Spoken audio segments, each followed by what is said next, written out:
we're causing our own surprises, in my opinion. A lot of us are.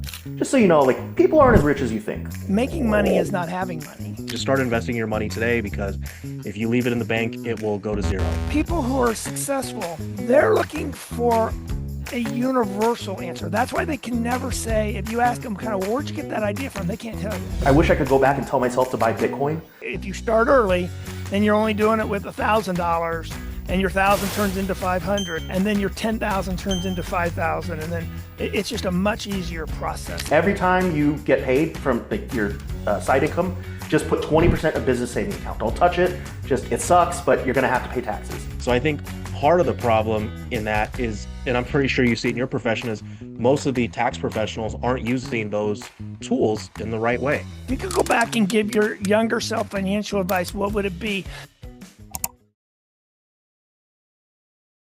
Welcome to today's PlanAssist Podcast, where we help people make better financial decisions. And we do it based on 3 core principles: have a plan, be diversified, seek counsel.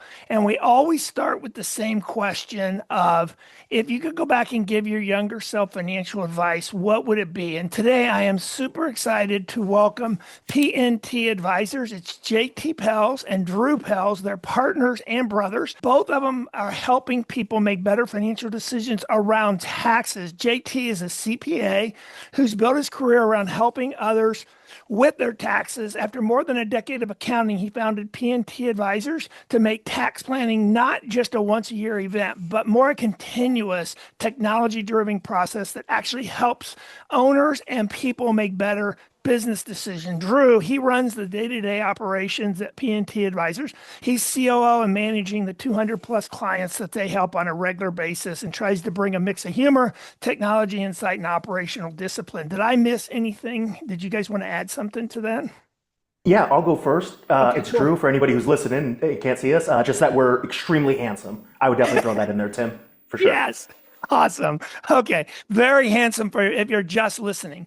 And so that's perfect. So now, as I get in, as I said before we kind of kick this podcast off, I always start these off with the same question. If you could go back and give your younger self financial advice, what would it be? I'll start with you, Drew, and then we can go to JT and just kind of have a conversation around that and get into it. Yeah, you got it. Well, first, thank you for having us, Tim. Appreciate it. That was a great introduction. I was not expecting something as good as that, so thank you. Actually, here, I'll give you a quick story, and it comes from our dad, actually. So when we were maybe 8 years old, a Little League teammate, his parents were filthy rich, and they hosted our team party at the end of the year. Mansion, they had a guest house for the maid, like all that stuff. And all of us kids were, oh man, this place is crazy. And I remember our dad told us after, just as we were talking, he goes, yeah, it's really nice. He goes, just so you know, like, people aren't as rich as you think. And it's always stuck with me, and I never knew exactly why. And now, being older, especially working in taxes, oh man, yeah, right? I see you shaking your head. Credit cards, mortgages, cars, tax debts, unfortunately. And now it makes a lot more sense to me. So even though I didn't say that, or I'm not saying it to my younger self, our dad said it to us, that's definitely something that has stuck with me since I was a kid, yeah. And then I'll give you one more other one. I guess this is true. Also a little joking is, I wish I could go back and tell myself to buy Bitcoin. Yes. I was writing about it in the college news where I went to school. I was writing about it in the school paper, and this was like 2012 maybe. And I think it was $25 a pop. And man, if I could just go back now and tell myself, you don't need to go to Tom's Peacock Bar and Grill with your friends in Corvallis that weekend, Drew. Go buy a Bitcoin. I wish I did that. Just one or two of them, because obviously now it's worth a lot more. So I guess those would be maybe some things that I have taken from the past, or maybe I could have told myself to do many years ago. Yeah. Those are fantastic. And before I ask JT, I just want to add on one of the things when I built PlanAssist, one of the things that I was looking for. So I kind of started in the business when I was in my 20s, but I really started Core Wealth only about 12 years ago in 2012. And when I started that, even though I'd been at Charles Schwab and Company, Ameriprise, et cetera, I was like, I got to come up with some core principles that I know most wealthy people follow, right? And so when I started searching for those, one of the things that kind of kicks off my whole search was making money is not having money. And it goes to your point exactly, right? I mean, Yep. Just because someone makes a lot of money, I mean, we know doctors and attorneys, and there's a lot of professions that make a lot of money. and kind of when they get into their 60s really struggle because they didn't really accumulate wealth. They just made a lot of money over the course of a few decades. Yeah, I would agree. And hopefully, for myself or JT and you, Tim, of course, anybody listening, hopefully none of us have those issues, but oh yeah, we've definitely seen it, unfortunately. Right. Well, and we'll get into that here into the thing, but if people are listening to this, one of the biggest challenges people have with growing wealth is lifestyle creep. And we'll definitely get into some conversation around that, right? So as people start making more and more money, they just can't help themselves but to increase their lifestyle. And at some point, you do got to kind of find that lifestyle you're comfortable with and then just stop. Stop the lifestyle creep. That's your lifestyle. And then everything over that becomes how do you build wealth, right? I mean, oh yeah. And actually here, I think you'll get a kick out of this, and then it'll be actually a very good segue for JT. So up until recently, when his car finally crapped out, JT had a 20-year-old car. Like, hubcaps, no. And like when he or both of us would tell that to clients, they would always be like, wow, that's awesome. Yeah, like my accountant, like he's not out here, trying to ball out on Instagram or something like that, So like they always really appreciate that, like, oh wow, my accountant is like pretty like cost conscious and economically efficient as well. So I think a lot of clients really like that. So yeah, it's funny when you say that about like, hey, like find your lifestyle and stick there. Don't let it keep creeping up. Cause yeah, exactly. Oh yeah, I definitely have periods in my life where I've done that. So I get what you mean. Oh no, it's natural. So JT, if you could give your younger self financial advice, what would it be? Yeah, this was one that I did it probably by accident, and I try to do it as much as I can now. It sounds cliche, and obviously you're an advisor, you're in the finance world, is start investing early. Like and just boring stuff, index funds, big companies, like don't try to hit a home run. Obviously with the Bitcoin, that would be hitting a home run, but there were plenty of other coins that crapped out. There's tons of them that do now. So, who knew the Bitcoin was going to be the one? But I would tell people to start investing early and make it a habit. Every month, try to put away, even if it's $10 a day or something like that. We have a client, he oddly enough, or well, probably soon to be client, he made a bunch of money in Bitcoin or trading crypto, just leave it at that. He's 19 or 20, and his financial advisor was telling him if you can just max out he has a solo 401k. If you can just max that out for like the next 4 years at 70K, like you will never have to worry about anything ever again. You'll retire a wealthy man. And it's just start investing today, learn about it, read different books. Rich Dad, Poor Dad is a good one. It's not necessarily like specific stocks, but I would say just start investing your money today, because if you leave it in the bank, it will go to zero or damn near get depreciated away.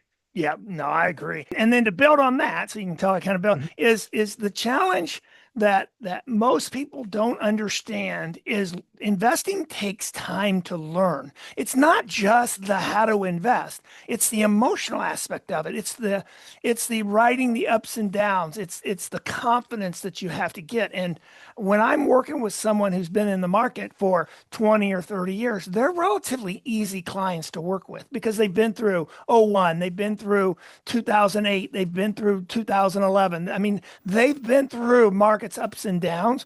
So they have learned what I would call learned how to invest and kind of checked in that emotional aspect of investing.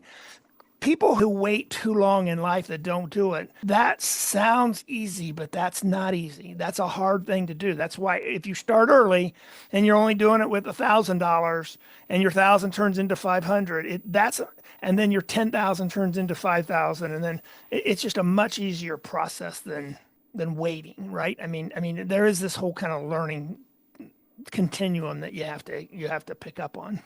Oh yeah, I agree with that 100%. So my financial advisor, I've a guy, Edward Jones, really nice guy, and I like talking with him.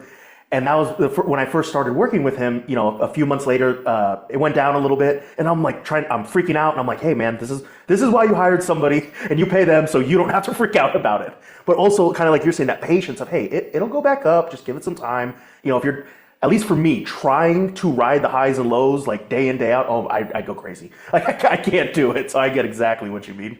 Well, and most people can't. If you look at people who have accumulated a really decent amount of wealth, they separate their investments from worldly goods, right? Because the more you accumulate and you all of a sudden start looking at those fluctuations, if you start converting those to worldly things like, oh my gosh, I just lost or made a car, right? And then act accordingly, you won't stay wealthy. That's just not a normal thought process for people who have accumulated wealth.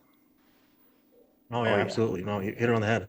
So to go on, let me ask you kind of a question around kind of planning and how you guys do that. How do you think technology is reshaping kind of the tax world? And I actually want to expand on this. So I want to spend just a few minutes setting Yeah. this up Yeah. because I'm old. So I was part of You look 21, Tim. Come on. so I was actually part of the internet boom, right? So I was part of the 1990s when I was working at Schwab when the internet came around, and I can remember as though it was yesterday. In fact, I was at a IT thing, and a guy was giving all this presentation. I said, "You realize that I could take everything you just said about AI and reword internet in 1990, and you'd be saying the same thing." I said, but I mean, because I can remember it was going to take over financial advisors. It was going to get rid of your Merrill Lynch's and it was going to get rid of the tax business. I spent a decade at H&R Block when they had the financial advisory business. So I can remember, oh my gosh, everything's going to go online.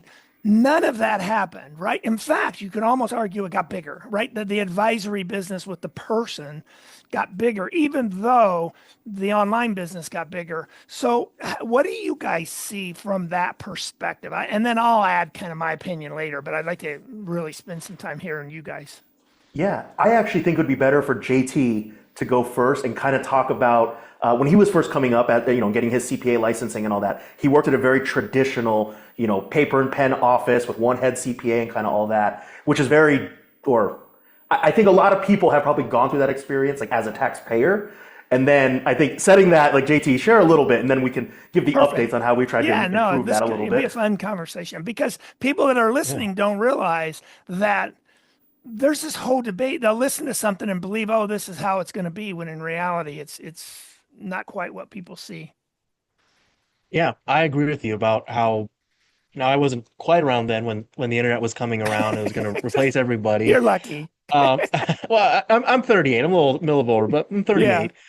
I had an economics teacher tell me kind of the same thing. Like, if that was the case, if we were all going to be out of a job, then when they created the shovel, the wheelbarrow, trucks, nobody would build anything because it would all be machines. But that's not the case at all. There's still plenty of construction workers, and if anything, there's probably a shortage of construction workers and blue collars. Probably a shortage of them, right? The tools don't make the person. It's the Indian, not the arrow. Well, that probably wasn't very politically correct, but yeah. In terms of the tax industry, where it's the way we use technology in our firm, I think it's actually more of our processes, not necessarily our technology, because everybody has the same technology. We still have email, we still have, Zoom and these mics. Everybody has these but nobody uses them the right way. So I think part of the problem in that is, and I'm pretty sure you see it in your profession, is most of the tax professionals aren't using those tools in the right way. In terms of where it started years ago, it was kind of like Drew said, it was paper and pen. We used a lot of notes, a lot of these running around everywhere, and we were just praying that somebody would remember it, or they're looking for this one notepad where they wrote this one number down. And I've been in plenty of them where the whole office is looking for a notepad with number 9 on it, and it's like, we don't know. Now we're a little bit more organized, as you say. But there's plenty of firms that aren't, though, that have all the technology in the world and have everything at their disposal, and they're running around like their building's on fire. I know Drew can speak to it. We know plenty of accountants they have all the same tools we use, and yet they have no idea where anything is. Yeah, very disorganized. And what's great, I think, for us, or what our clients have kind of relayed to us many times, and thankfully, kind of like JT was saying about the way we do it is a little different. I'll give you 2 very big examples of things we changed and how we've made it a little easier with all this great technology that we have, because we are like 99% remote. We have like maybe 4 or 5 clients that still come into the office in Des Moines, so not many. But I'll give you an example. So the first thing is our phone number. Before, it was JT was the first person to start, right? It was just everybody was calling him. Well, that's a problem because he can't just be inundated with everything, right? What if he's in a meeting? Why can't I just message a client back? So we got a business line. It's not one that plugs into the wall. It's just an app. It's called Open Phone, or I think they changed the name recently, but it's just an app. So now we have a business line that if the client calls for JT, me, or any of our employees, like anybody can answer. Anyone can get back to them. So our clients are getting quicker response times, they're better responses because it's not just one person who has to deal with everything. It's a lot more spread out. So I think that's been a big benefit for clients. I mean, actually, hell, 5 minutes before we got on here, I actually messaged 2 clients back that specifically said, hey, JT, I have a question. Doesn't matter who answers them. And then we also have a project manager. It's called TaxDome, and it's amazing. In our project manager, kind of same thing, right? Any of the employees, either of us, can see a message, respond to a client. And instead of it being buried in, just my email inbox, and then no one can help. Right? Imagine, right, Tim, if you, and I'm sure you've gone through this, right? You got to send in your W-2s, your K-1s, your 1099s to your tax guy. Well, if you just send it to him only, well, what if he's not actually preparing your return? What if one of the staff members is? Well, now the staff member has to wait for him. It's just very inefficient. There's always like a bottleneck or a gatekeeper, so to speak. And in the project manager, thankfully, right, anyone can message clients back. They get auto reminders. Hey, Mr. Client, Mrs. Client, we still need this document. Can you upload that? And they get reminders, kind of things like that. In terms of filing returns, well, one of the great things is, obviously, we're very upfront with people. If needed, I guess we could file something at 11:59 p.m. on April 15th, or I guess 10:59 Central. We could. We don't. We get stuff done before that, but right, like because of that. Where in the past, if you wanted to drop it in the mail, like good luck if the postman's coming, so it can be stamped and kind of all that. So yeah, we try and use it to make everything quicker, easier for our clients, and even for them, right? All their documents are in one place. If they send us a message 6 months ago that, hey, I have a new retirement account. Well, now come tax season, we know, or we can go back and look, wait, I think they messaged us, and it's all in there. And now we can add that to, hey, Mr. Client, remember, we're going to need this retirement document come tax season. So it makes everything a lot smoother, a lot faster, and almost actually, I would say this, we've only gotten one negative remark about all this. It was like, oh, you guys send a lot of reminders. Which, yeah, right. To me, I'm thinking, well, it's probably better to send you too many reminders than to not talk to you. No, right. So exactly. I kind of took it as half positive as well. Yes. So those are just 2 examples that we use, or 2 examples I can give now. I'm sure we have plenty more. But yeah, and I think the reason it works so well is because I am actually a non-traditionally trained accountant. I didn't do school, or I went to college, not for accounting or economics, but, I am not an accountant as most people would think. I'm sure you guys can hear, I'm a lot more energetic. I talk a lot. And that's why I do all the operations, and I'm able to make it easy for clients. So I think that's why JT and I work well together as kind of a yin and yang, as opposed to like 2 people doing the same thing, like siloed from, you know what I'm saying? Right. 'Cause that's a very traditional method. So hopefully that answers your question and makes sense as to how we try and improve it for people. Well, but yeah, go ahead. So what I find is clients have to have a plan, okay? And when I talk about a plan, this will get you guys' technology strategy. So that sounds like I'm going down some rabbit hole, and I'm not. Is one of the things I really encourage my clients or anyone that I sit down with is you need a plan. And that plan is not what most people think of. Plans have gotten a really bad rap in the last 10 or 15 years. And the reason for that, they have. And the reason, and you're going to agree with me, is what happened about 15 years ago is the insurance companies went out and hired tens of thousands of people, and they trained people to go out and do what they call, quote, a financial plan. Okay. It was really more their sales process than actually a financial plan. So people would sit down with you, go through and ask you a whole bunch of financial questions. And then in the end say, oh, you need life insurance. Oh, you need long-term care, right? It was not what I would call a real financial plan. Now, at some point, you do want to put all that stuff together. So think of it like when you're building a house, it's kind of that blueprint, right? But it's not something you constantly come back to and look at and study and all that kind of stuff. What you actually do is once you kind of get everything together, that helps you with your prioritization. But where planning comes in what I define as, is what are the 3 things you want to get done in the next 3 to 6 months? And if you focus on that, right? And then how do you do the best to get that done, and then pick another 3, 4 things for the next 3, 6, 9 months. If people will do that, they will all of a sudden wake up in 5 years and just be incredibly financially successful, right? Because so as an example, we're talking about taxes. Taxes would show up on that to-do list probably twice a year. So it'd show up in your March. Once everything's come in, get all the information to you, Drew, and then you guys go through and do the taxes.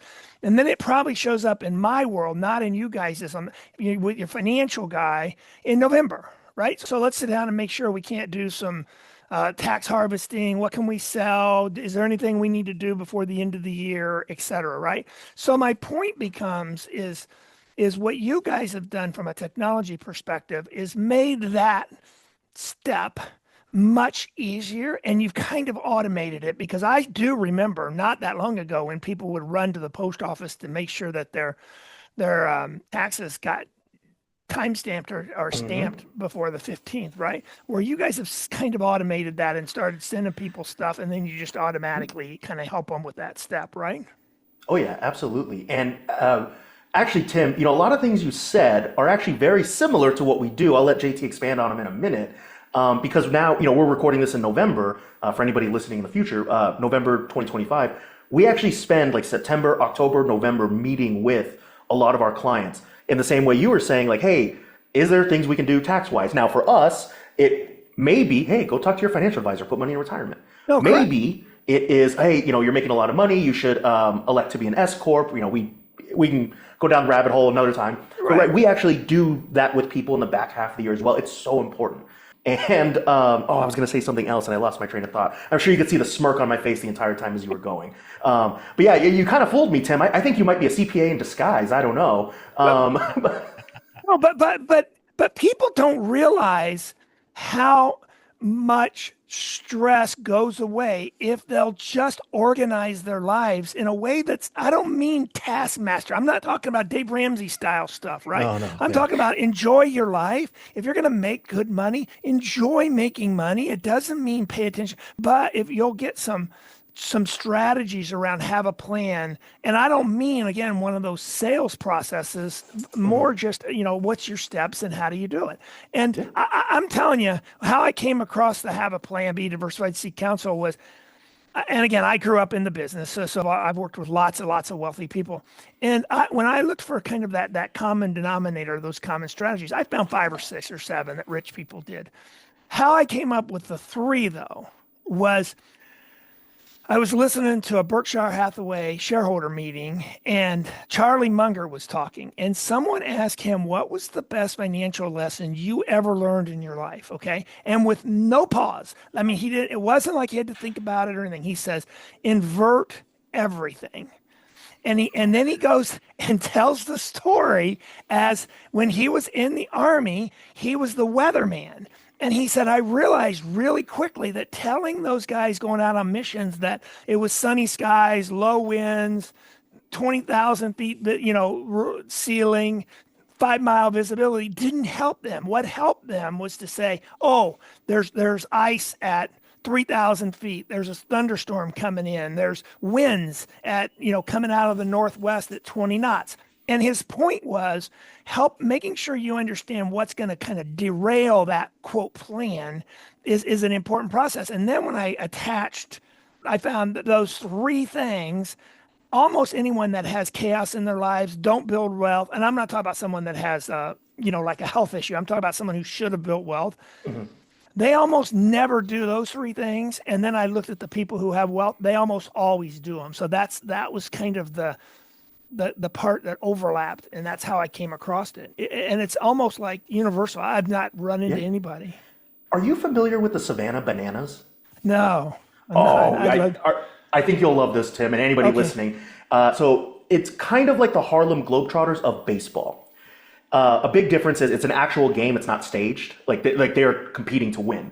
But the owner is a guy who wears a yellow top hat and a yellow tux every single day.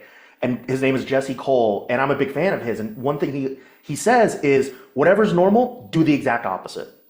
And that's what they do. And that's exactly what you just said. And that's Charlie Munger. It's great, and yes, if everyone's zigging, sometimes, hey, you might want to zag.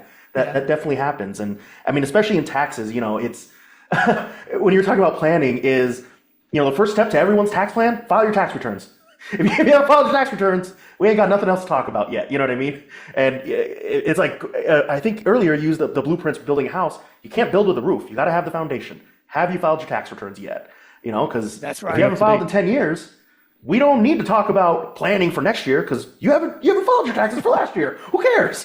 And you run into those people, right? Oh, there's definitely people that want to talk about how do I lower this year's taxes?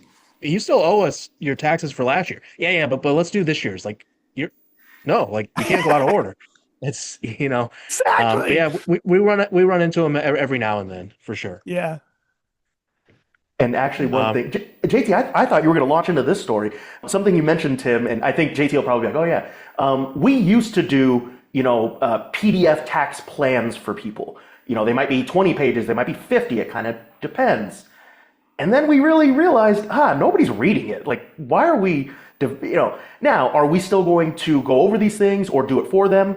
Sure. But it's like, we don't need to make this big book for them that they're not going to read. Like, well, just do it then. How about that? If it's filing a form for them, if it's, doing their returns, whatever it is. But yeah, I know JT always talks about, he goes, I could give people 75 different things if they wanted. Can you just do steps 1, 2, and 3, please? That's why, like, everything you were saying, Tim, is like, wow, that is exactly what, that's what we want. Mm-hmm. Yeah, I'm they actually are. It 100% is. Yeah, we met actually there's in my office building. There's a financial advisor down the hall, and he was talking about his plans, Logan, where he was like, I'm trying to get, or maybe Nathan did too. They might have both said it independently. They're like, I'm trying to get these plans down to like 1 page. It's like if I can get it down to like an index card, like I'd even be happier.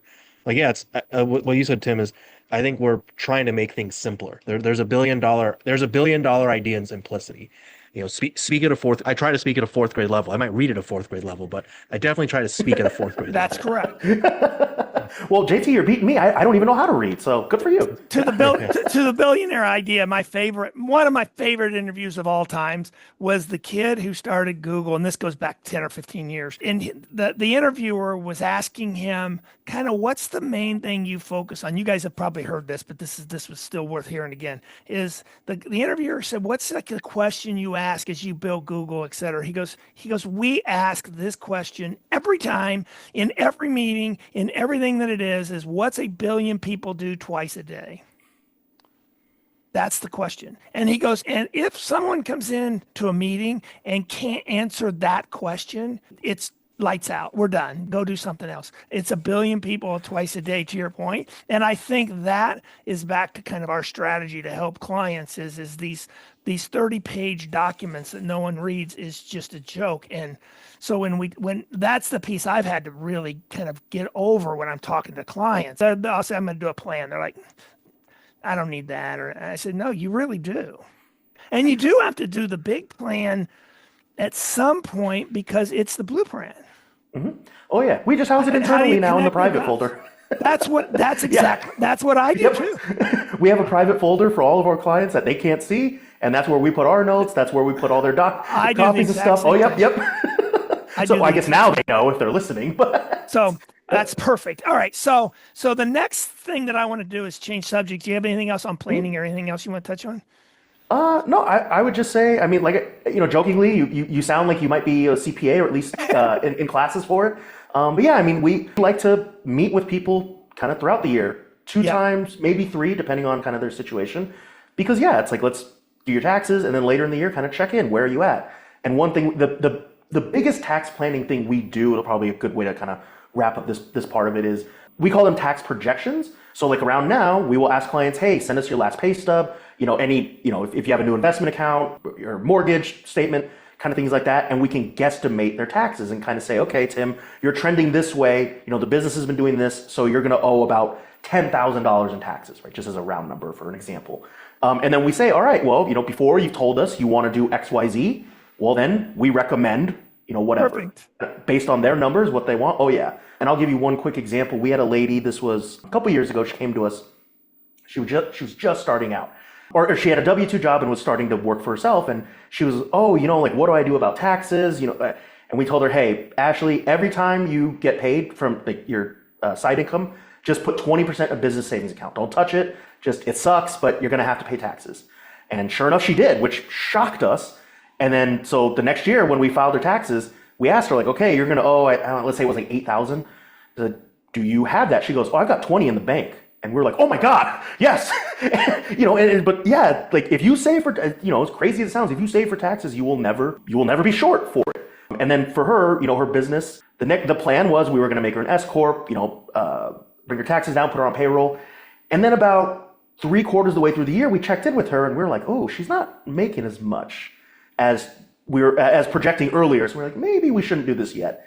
And then sure enough, now she's like, I'm not really like down for this. I kind of just want to go get a W-2 job. And we were like, oh, thank God we didn't make all these crazy changes for her. But, planning, like you were saying, that's why we like to check in with people at least once in the second half of the year, if not twice, because we can adjust, right? We can have, just like in the NFL, you can script the first 20 plays, but at some point you're going to call an audible or have to, react to the game that's in front of you. And so, yeah, we can have all the plans in the world and still we're like, hey, you know what? Let's meet, let's review and make any adjustments as needed. So yeah, tax planning goes a long way with even just like 1 or 2 meetings at the end of the year. Oh yeah. Yeah, that's awesome. So, and people I can't reiterate this enough because again, I touch people. I'm on the investment side of the world, and what I can't tell you how many people over the years that will get themselves completely sideways with taxes. They'll do it with debt and they'll do it with taxes. Those are kind of the two things that will cause people to get really sideways. And why it's so important not to get sideways is not because of the pain and paying it off and all that. And that's all important. But it's very important to understand that that can cost you opportunity, right? I mean, so if you owe a bunch of money in taxes, it makes it so you can't do other things that you would have done or could have done had you not done that, right? I mean, just ask Terry Rozier in the NBA. He had an $8 million tax lien, or has. Exactly. No. That's and all of a sudden you can't. There's all kinds. Now, and again, that's an exaggeration, and I know that's what you mean by it. But for someone who makes 100,000 that owes 10,000, it's the same equivalent, right? I mean, same exact process. So did you have anything you wanted before we change subjects? No, you're good. Yeah. Awesome. No, I was just agreeing with you. Yeah. Same idea. Yeah, exactly. Okay, cool. All right. So the second section, which we're not spending a bunch of time on, is diversification, and I'll just kind of hit on, and then we'll close up with kind of seeking counsel and kind of what people think about that, which is yours and my world. So we'll have a lively discussion about that. But the part that people miss about diversification is that doesn't mean you'll always be diversified. And I'm sure you see this because concentration creates wealth and then diversification preserves wealth, right? I mean, so people who get rich will almost always do it through concentration. You won't see people with 10 or 5, 6, 7 million bucks that didn't at some point in their careers have all their money in something, right? I really like that. I've never heard that before. I've always heard diversify. And I've kind of always thought but then you're not like building momentum. Right. And now when you say that, like concentrate in the beginning, I'm like, oh yeah, that makes a ton of sense. And that's actually something we tell a lot of clients is like, just go make more money. Like, yeah, you want to pay less taxes. I get it. But like, don't let the tax tail wag the dog. Like, just go make more money first. Then we can worry about like, helping your taxes and things like, if people want to get into real estate investing or, retirement stuff. But yeah, we always tell them it's like, focus on your business and go make more money first. Yeah, concentrate on that to kind of build it up. That makes a ton of sense. I've never heard that before. And if you look at the people who are really successful in your tax business, I assure you, most of them have small businesses. 80, 90% of their net worth is in that small business. It's makes sense, right? Yeah. I mean, it's actually the way investments work. So when I have my second strategy is diversification, I'm not saying that you'll always be diversified. I'm saying that you have to have a diversification strategy. So more than likely you'll be concentrated for periods of your investment life. You guys have a lot of your money in PNT. Am I pronouncing? Is it right? Mm-hmm. Yeah. Yep. PNT advisor. I mean, so you'll have a ton of your net worth as you build your businesses there, and then when you all of a sudden sell it or sell it to small business, whatever you do, you'll start as you get closer and closer to 50. How do you get a little more diversification? Yeah. I mean, it's funny you say that. I mean, that applies to me personally, right? Like I don't own a home. Like I don't even have a car. I just have a smoking two-wheeler, yeah. But you have a fantastic business, right? Yeah. I mean, if a financial advisor were to sit down with you, you have a really good for your age net worth and actually income. And that's because you're in what I would call the concentration phase. And at some point you want to have a diversification strategy for those of you listening, you do want to go back and make more money. You just know that concentration is kind of put it all in the basket and watch that basket don't be going all over the place, right? Yeah, so anyways, that's the idea of that one. The third one that we'll kind of finish up on is Seek counsel. Now, here's what I mean by seek counsel. So I'll kind of set this up and then we can get into a conversation about what you guys interact with taxes. When I say seek counsel, where I get this from is when I look at people who are really successful and have built a decent amount of wealth, the seek counsel is not the word they would use. Okay. And in fact, you couldn't even have a conversation with them about it because they wouldn't know what you're talking about. I mean, they literally wouldn't know. It's not like they don't want to tell you what they do. They just do it so naturally or have done it so naturally. And what I mean by that is they almost act like they're curious.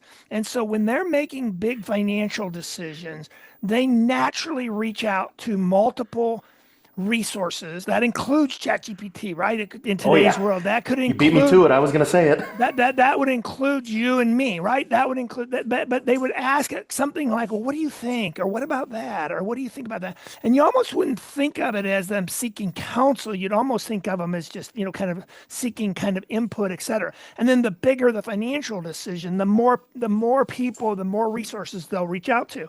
And then they just do that just over and over and over again. One of the things that I find with people who struggle with building wealth is they are horrific at reaching out. It's just almost like the most painful thing they do.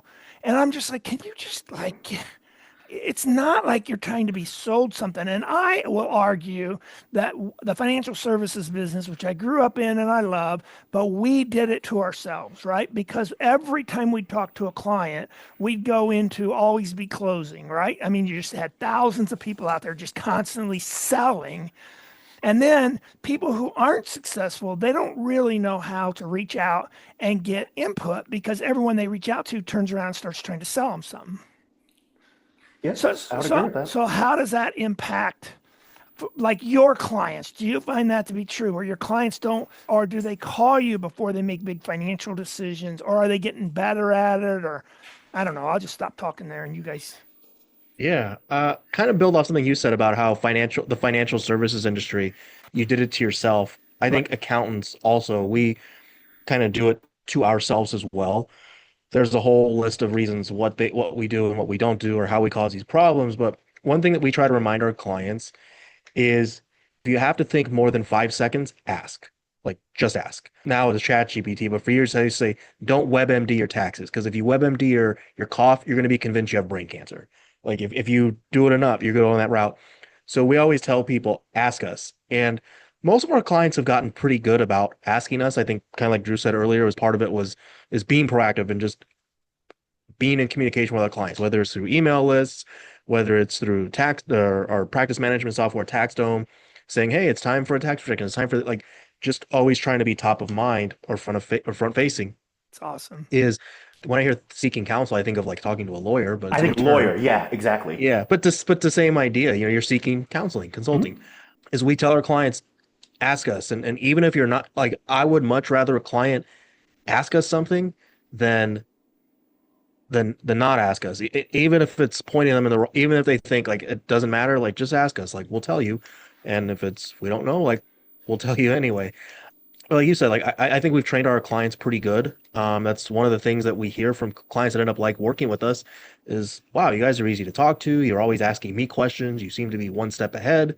And maybe we are, maybe we aren't one step ahead, but I think it's just being curious and asking questions is the biggest one of clients. And yeah, like you said, the financial service industry did this yourself. I would say CPAs, we have totally done that to ourselves. We shot ourselves in the own foot and we get surprised. We're causing our own surprises, in my opinion. Right. A lot of us are. Well, really, and when I say advisors, it's financial advisors, CPAs, and lawyers have all done the same thing. You guys have done a wonderful job making yourselves accessible to your clients, and I think that's the seek counsel. And I really struggled with what's the word for seek counsel because people give me input, and I'm like, forget about the word, just think of it as input. Yeah, that's another one. Yeah. Yeah, lawyers did the same thing for a long time. The billable hour rate. You're like, I don't want to talk to my lawyer because it's $100. You know what? Yeah. Oh, I thought of you. I sneezed and said Jim, but your name's Tim, and there's $100. It's the same thing. We a lot of accountants do the billable hours. I always tell clients, please ask us because the last thing I want them to say is, oh, I'll wait until next year. And it's oh, you just opened up a new entity and Now we got to charge you thousands of dollars to do this return that you didn't even, if you just simply asked, I would have said, don't do it, or save yourself the money. But yeah, like we all do it to ourselves. I think lawyers are the same way too. We're all in adjacent industries. It's not very welcoming for whatever reason. It's not a very welcoming, or maybe welcoming to a fault, but we do it to ourselves. We shoot ourselves in our own feet, proverbial Right. feet. Yeah. Well, I think I'll give you two examples real quick, actually. So this was a client we've had. We meet with him, a couple times a year, and he always says, he goes, the only time I think about taxes is when you guys message us. He's like, you're always like on top of it. And we're like, yeah, Sean, you got it. Like, of course, that's what we're here for. And actually, recently there was a client who, funnily enough, he and his wife were referred by a financial advisor as well. So we did their 2024 tax returns earlier this year for the first time. And then thankfully, they sent us a message a couple weeks ago that said, hey, we were thinking about opening up that business like we told you. Well, we did it. So what do we need to do? And I said, hey, Nick, that's a great question. I said, look, here's a link to book a call. Let's talk for kind of like a half hour and I'll give you like some basics. And so him and his wife were there. We went over, hey, you guys are, I guess, yeah. I won't say too much more because obviously it's their personal situation. But yeah, like we went over it and I said, hey, for you guys, what you need to do is go make money. You've put money in already for all the machines and stuff you need. Great. Now it's time to just go make money. And then, tax-wise, we have an Excel sheet because we told them, we're like, don't worry about starting QuickBooks yet. Like, don't worry about that yet. Let's go make the business run first. And we gave him an Excel sheet. We're like, hey, if you make like over $50,000 this year, then sure, we can change it. But for now, you're just starting out. Just put your income and expenses here. It's good enough. But yeah, like when we meet with clients, we try and be proactive. We're kind of like ahead of the game. And like JT said, we tell them like, please ask us. If you don't ask, that's how you mess things up. But yeah, so thankfully, our clients have been pretty good at it. And, usually I would say once a quarter, maybe once a month, kind of depending. We also send out like a mass email to everybody in our project manager, like, hey, here's like an update on the big, beautiful bill, just as an example, right? Yeah. Or this week they're getting another one because we're doing a open like Q&A next week for all of our clients. Like, hey, just show up. We're going to be on here for about 90 minutes. Bring us your year-end tax questions. We'll go over some basics as well. And yeah, we did it last year. I think we had, I don't know, maybe 15, 20 people show up, whatever it was, hoping to do it again this year and whatnot. So yeah, we try and be accessible, like you said, Tim, for our clients because, right, taxes are very complicated. So we never say, come on, how come you don't know that? It's like, this is ridiculous. Taxes are extremely complicated in the US. Yeah. Oh my gosh, yes. And so when they ask us questions, we're like, yeah, like I get why you ask that because if I wasn't working in taxes, I would probably ask the same questions. Like, wait, my business doesn't pay taxes. I do, but it's a separate thing. But it's not a separate, like, wait, I can only have how many partners? Like, there's just all these like little rules. And again, I understand why, the IRS is incentivizing you or trying to, which is why if you own a business, you get tax breaks. If you develop real estate, because now the government doesn't have to provide housing and jobs, So like, I get where it comes from. But still, I just think to myself, like, oh, this is so complicated, Mr. and Mrs. Client. That's a great question. I completely understand why you're asking. Here's the best for your situation. Yeah. So we try and be proactive with clients like that. And so kind of my goal is to help people make better financial decisions or better tax decisions or better whatever it is. And I want to reiterate that to your point is people who are successful, people who have accumulated $2, $3, $4, $5 million, okay, they naturally ask questions. This is not a bad word for them. It's a part of what they do. And they're looking for primarily three things. And again, I've just worked with so many people when I share this. If you sit down with someone who's really successful, they're not going to be able to put these in words, but this is what they're almost universally looking for. And once I share it, you will see over and over again that this is what they're doing. What they're asking is what's best case scenario, what's worst case scenario, and what's likely. Okay. That is what they're trying to get to. And most of them live in likely. They don't live in, I'm going to buy Bitcoin and it's going to go to 100,000. No. If I buy Bitcoin, what's the chances of it going up fivefold? And then what's the chances of it going to zero? If I buy this real estate deal, is it 20%? Okay, great. It's probably 10 though. Does that still work? And then kind of what's worst case scenario out 20%.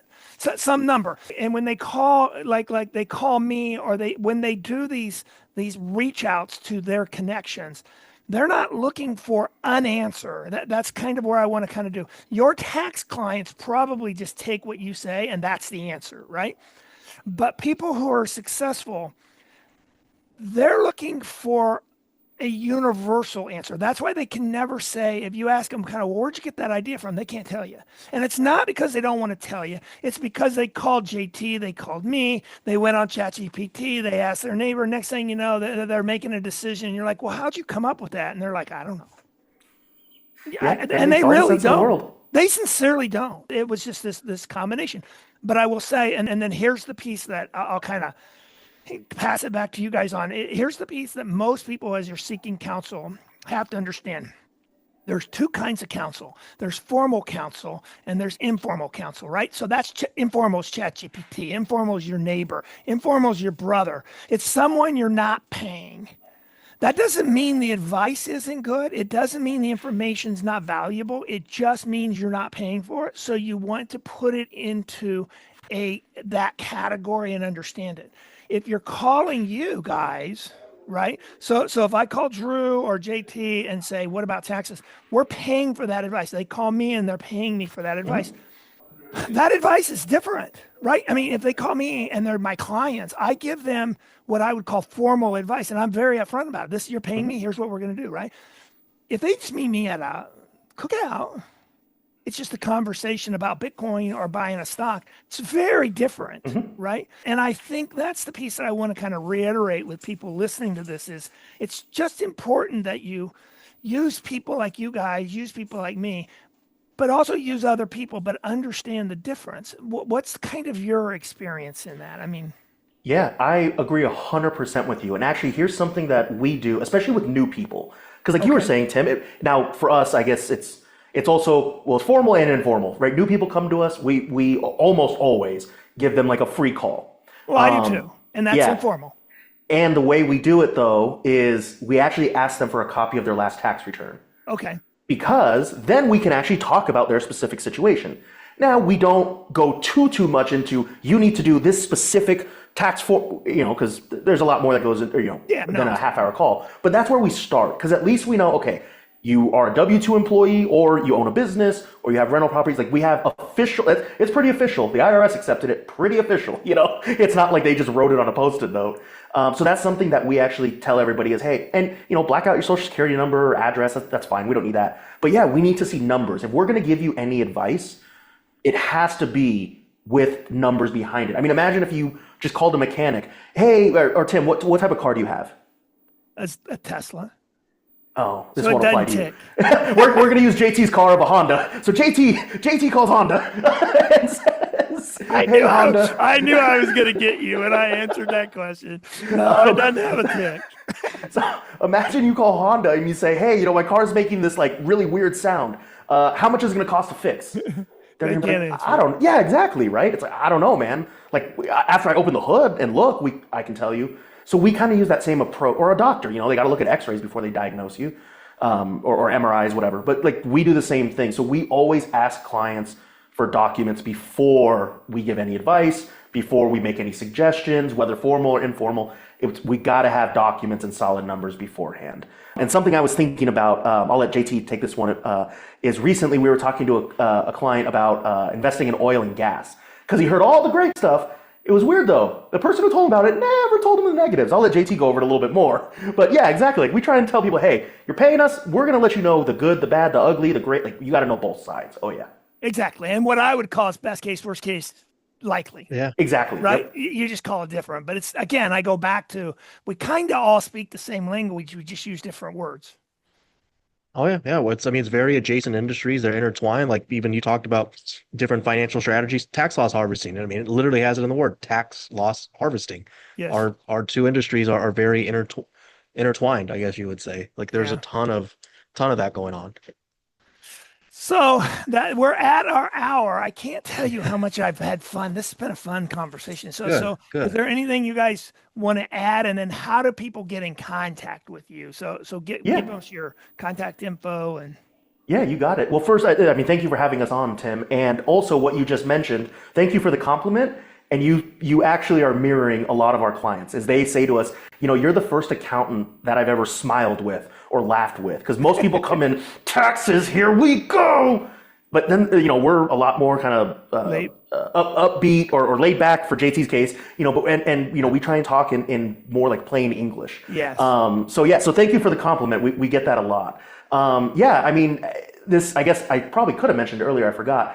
So one thing that we have for everybody listening is it's kind of like a little PDF. Basically is, when should you seek out a tax advisor, or like you said, seek counsel. Yes. So we call it, CPA or TurboTax. And basically we have some recommendations on there. And if you hit, 2 or 3 of those, probably want to talk to an accountant, like, as opposed to just going to TurboTax, because TurboTax does work for plenty of people. Not everyone, of course. So yeah, it's something we have, and it's just on our website. It's pntadvisors.com/CPA or TurboTax. Easy as that. Awesome. And yeah, PNT Advisors is just the letters PNT, like Peter, Nancy, Thomas. But yeah, everybody can go there, sign up for it. You'll get that free PDF. And then we give out tax tips maybe like once a week on our email list. And yeah, I guess I would say this: call the office line. We'll call you back. 515-461-8778. Yeah, we'll call you back. Yeah, I mean, maybe if you're listening to this 400 years in the future, we won't, but obviously, yeah. But I would say that's kind of the biggest thing is, just on our website, you guys can get that free download. It's right on the homepage, or again, we have a specialized one, pntadvisors.com/CPA or TurboTax. Yeah. That's awesome. Well, thank you, JT and Drew. And for those of you listening, thank you for getting to the end of this. One of the things we do is we're really passionate about helping people make better financial decisions. So visit PlanAssist.com and it'll give you some more information. Go visit pntadvisors.com and get some tax information, but for sure, reach out and seek counsel is kind of how I'll finish today's call. So with that, thank you so much. Have a great day.